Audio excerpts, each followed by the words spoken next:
The Senate chamber was unusually quiet that morning. An eerie kind of quiet, like the calm before a tornado tears through a small town. Vice President J.D. Vance, presiding from the elevated dais, stared down at the room with eyes that had seen too much in too little time. Across the aisle, Senator Rand Paul adjusted his tie, flipping through papers with the kind of casual detachment that belied the storm about to hit. The issue? A controversial $68 billion foreign aid package. Funding that, according to Paul, was crucial for American influence abroad. But for Vance, who grew up in a broken Ohio steel town where jobless fathers drank pain instead of water, that money meant one less meal for a hungry kid in Appalachia. Then it happened. Paul made a snide remark. "You can't run a nation on feelings, J.D." The words were a spark on dry leaves. The vice president rose, not slowly, not angrily, but like a father standing up to defend his child, and in a voice trembling with fury and heartbreak whispered into the mic, "You're selling out the American people." The room froze. The words echoed. Senators stopped mid-sentence. Staffers peeked from the corners. Reporters outside pressed their ears to the wooden doors. Something raw had been said. Not political, not rehearsed. Real. Rand Paul stood stiffly, his face unreadable. For a moment it looked like he might sit back down. Instead he laughed. A sharp, cold laugh that sliced through the tension like glass. "Is that what you think, J.D.?" Paul said. "That standing up for our strategic interests is betrayal?" J.D. didn't blink. "No. I think forgetting where you came from is betrayal." The room gasped. What followed wasn't a debate. It was a personal reckoning. Vance talked about the opioid-ridden towns he'd grown up in, where foreign policy didn't put roofs over heads or insulin in refrigerators. He talked about a dying mother in Kentucky who chose between groceries and gas. He looked directly at Paul. "You don't see them, Rand. You talk about liberty, but you've abandoned the people liberty was meant to protect." Paul turned red. "Don't lecture me on patriotism." J.D.'s reply, quiet, devastating. "Then don't forget who it was meant to serve." Tears welled in the eyes of even the hardest senators, but the worst and most powerful was yet to come. Just when the chamber seemed like it couldn't hold any more tension, it broke. A woman's voice, cracking through the silence from the public gallery above. "My son died waiting for a VA appointment, while you send billions across the ocean." Security rushed toward her, but J.D. Vance held up a single hand. "Let her speak," he said. The woman, frail, dressed in a fading army wife sweatshirt, trembled as she held up a framed photo. A boy, 24, Marine, smiling, gone. "I watched him scream for help," she sobbed. "We wrote to everyone, even you, Senator Paul. No one came." J.D. Vance's face was stone, but his hands clenched. Rand Paul looked away. The room was no longer a chamber. It was a confession booth. "I didn't come here to scream," the woman whispered. "I came here to ask why. Why my son's worth was less than your wars." No one moved. Some senators quietly wiped their eyes. Even C-SPAN, which rarely catches emotion, didn't cut away. J.D. Vance stood slowly and looked up at her. "I'm sorry, and I will not let this go unanswered." What happened next would change everything. After the woman in the gallery was gently escorted out, not silenced, but honored, a quiet hung over the chamber like a storm cloud ready to burst. J.D. Vance turned to Rand Paul again, his voice low but trembling. "That woman buried her son with no answers. You call this policy. I call it abandonment." Paul, rattled but defiant, snapped back. "We can't fix everything for everyone. That's not government. That's fantasy." J.D. leaned forward. "It's not fantasy when it's your son in the casket." Then JD did something that no one expected. He pulled a folded letter from his inside jacket pocket. This was handed to me by a dying veteran 2 weeks ago in Ohio. He knew he wouldn't make it, so he wrote this down. He wanted me to read it here. The chamber went silent. JD opened the letter, hands shaking. We fought for this country. Not to be forgotten. Not to be traded for deals in places we'll never see. Please remember us. We are not numbers. JD's voice broke. It was real, raw. And the walls of the Senate suddenly felt smaller, closer, almost suffocating.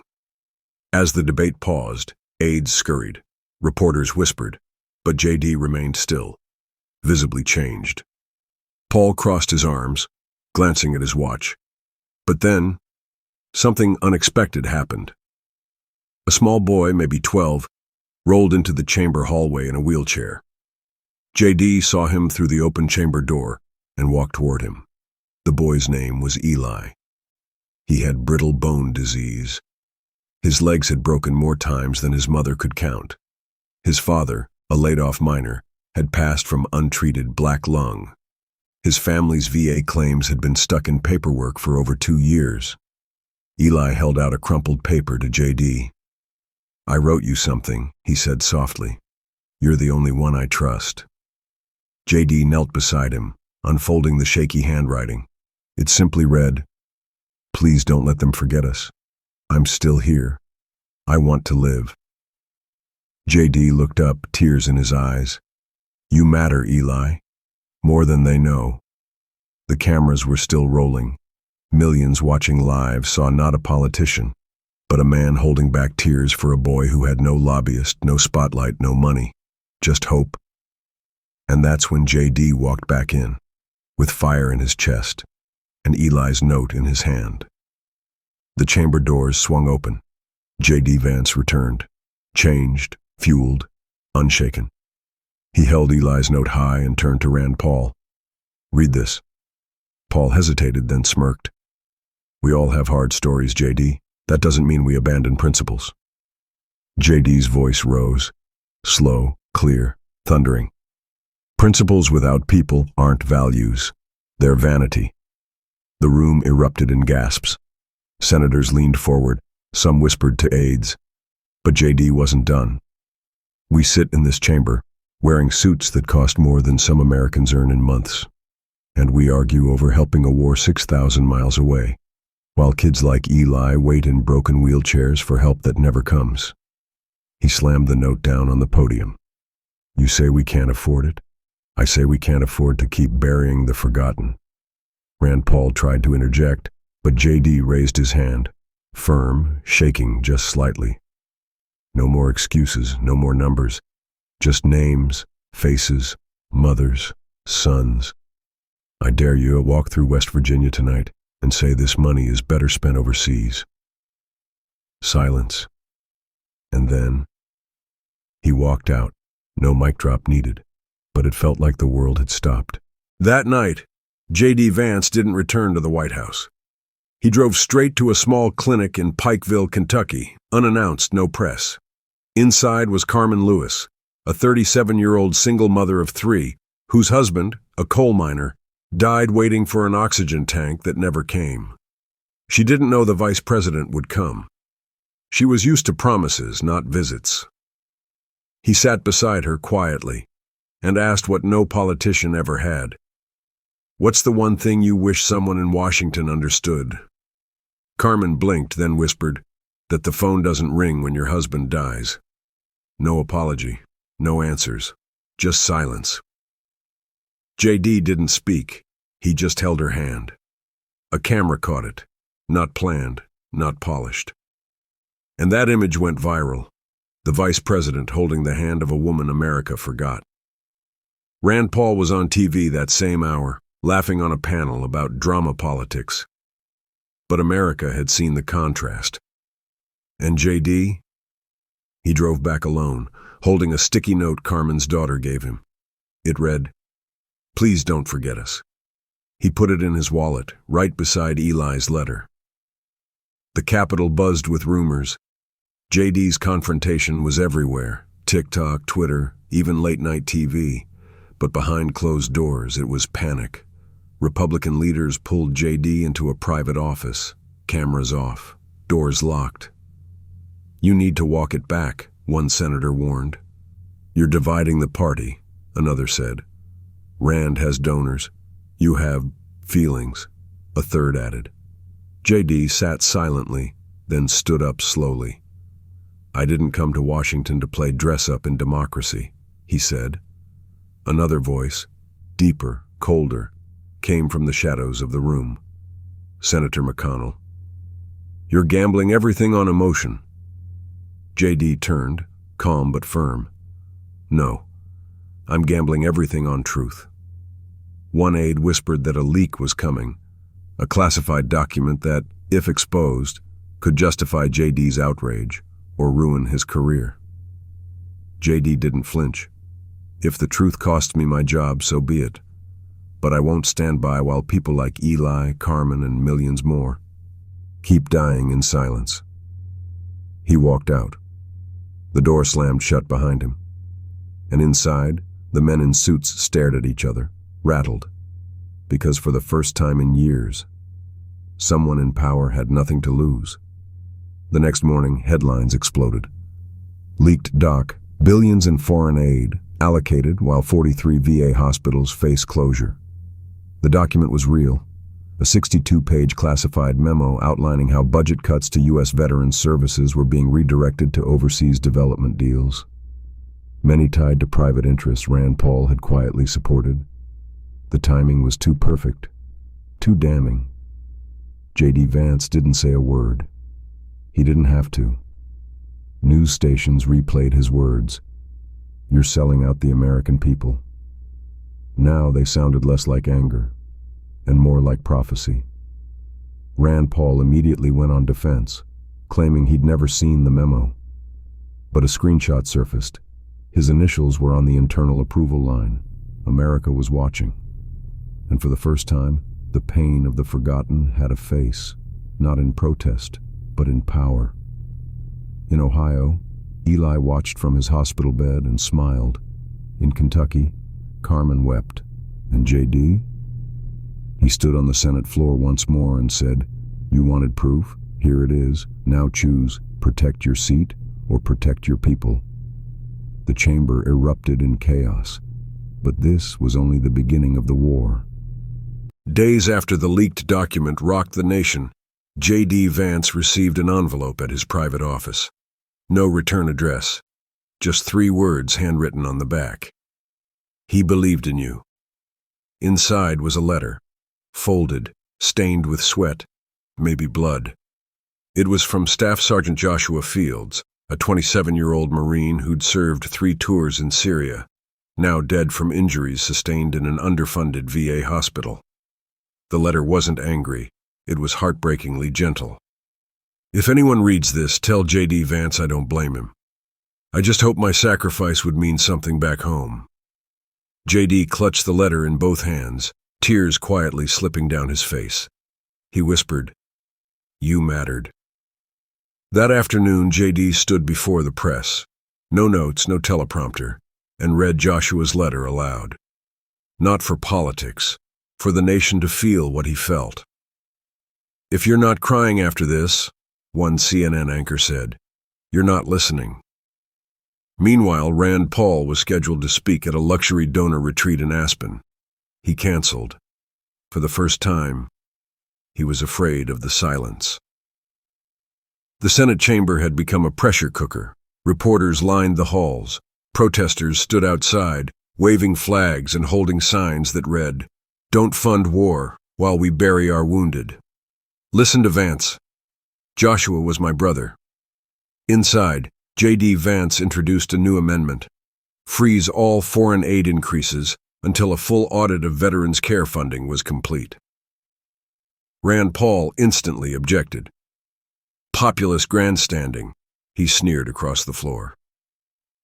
But then, something unexpected happened.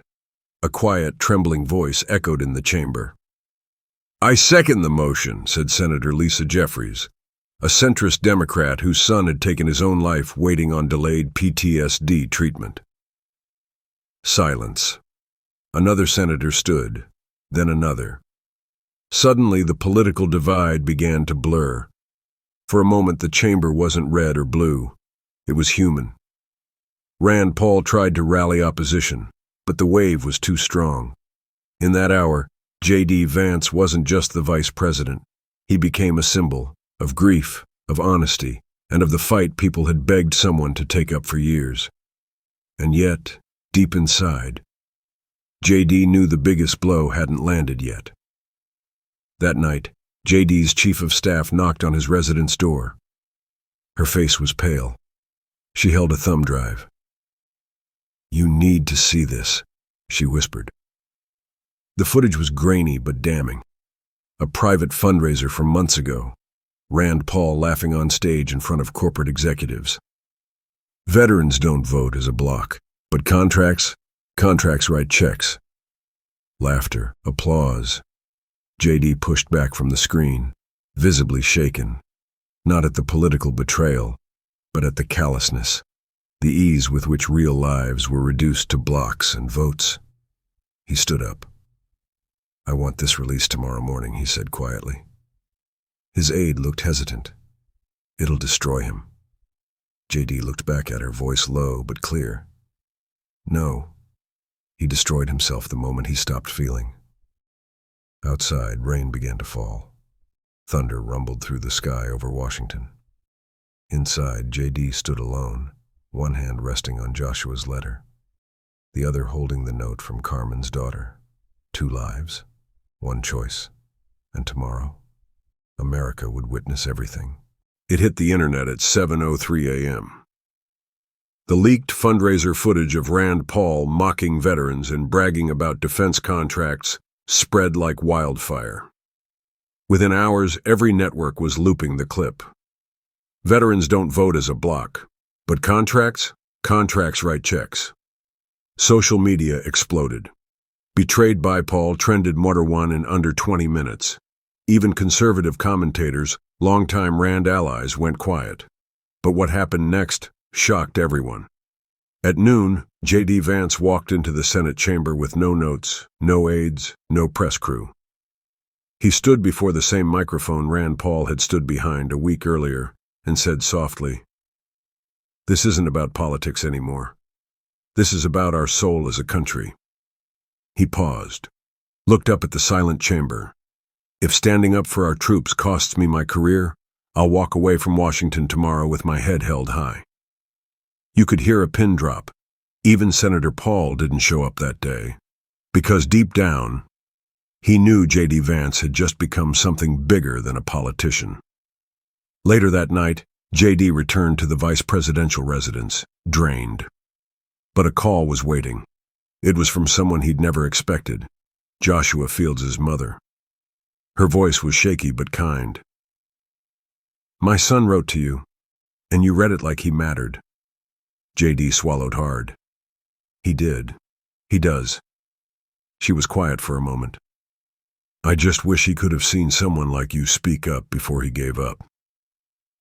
J.D. sat there in silence, the weight of those words crashing down on him. This wasn't about winning debates. It wasn't about defeating Rand Paul. This was about saving lives before they slipped away in silence. That night, J.D. held a photo of Joshua to his chest and wept. Not in front of cameras, not for applause. Just a man, grieving what this country had lost while it wasn't paying attention.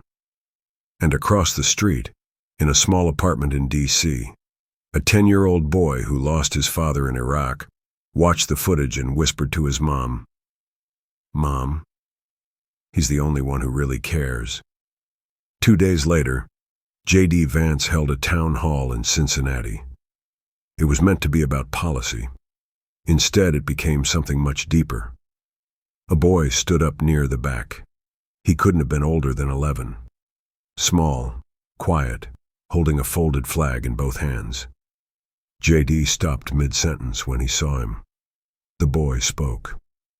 "My name is Eli. My dad died in Afghanistan." I brought this flag because it's all I have left of him. The room went still. Not a breath, not a cough. I just want to ask, will you promise me that no more kids like me have to grow up wondering if anyone cared? JD slowly walked down from the stage. He kneeled beside the boy, eyes full of tears, voice trembling. I promise, Eli.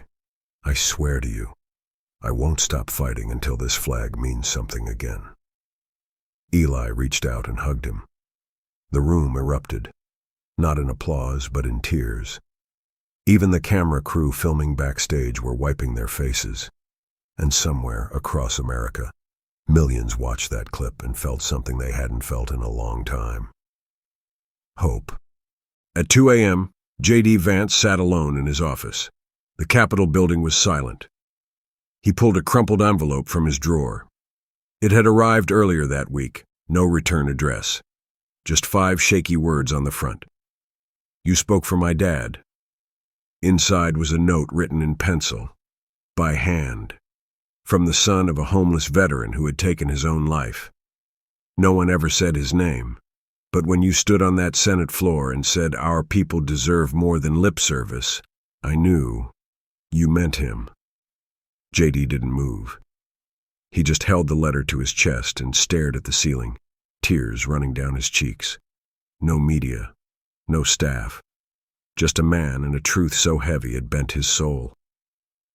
That night, JD made a decision. He didn't care if Rand Paul tried to destroy him. He didn't care if the entire establishment turned against him. He was going to fight, for the voiceless, for the invisible, even if it cost him everything. Because sometimes, doing what's right means walking into fire and refusing to flinch. On a cold Wednesday morning, Rand Paul took the floor again. He came in with fire, mocking JD, calling him a dramatist, a traitor to fiscal conservatism, and even a child playing politics. JD didn't respond, not immediately. But when the moment came, he stood, calm, unshaken. He pulled out a binder, full of letters from families of fallen soldiers, letters from single mothers, cancer patients, forgotten factory workers, and placed it gently on the podium. You call this drama? He asked, holding up a letter stained with tears. This is pain. This is real. These are the people we serve. And every time you trade their dignity for foreign favors, you spit on their memory. The chamber fell silent. Rand Paul tried to speak, his face twitching with frustration. But it was over. America had already chosen who stood for them. And when JD walked out of that chamber, hundreds of people waited outside holding candles and flags. Mothers, veterans, children. He didn't wave, he just bowed his head, because he knew what they were saying without saying a word. Thank you for not backing down. 3 days later, J.D. Vance returned to the floor, not to speak, but to listen. He'd called for a bipartisan moment of silence, not for the cameras, not for votes, but for every American who died feeling forgotten, and the chamber, every seat, every senator, every staffer, stood in silence. Tears flowed freely. Even those who had once opposed him now stood shoulder to shoulder, heads bowed. Then, with a voice barely above a whisper, JD spoke. I don't want statues. I don't want applause. I want kids to grow up believing someone gave a damn. That's why I'm here. That clip, just 26 seconds long, went viral worldwide. A child in Missouri who'd lost his brother whispered to the screen, "He's talking about us."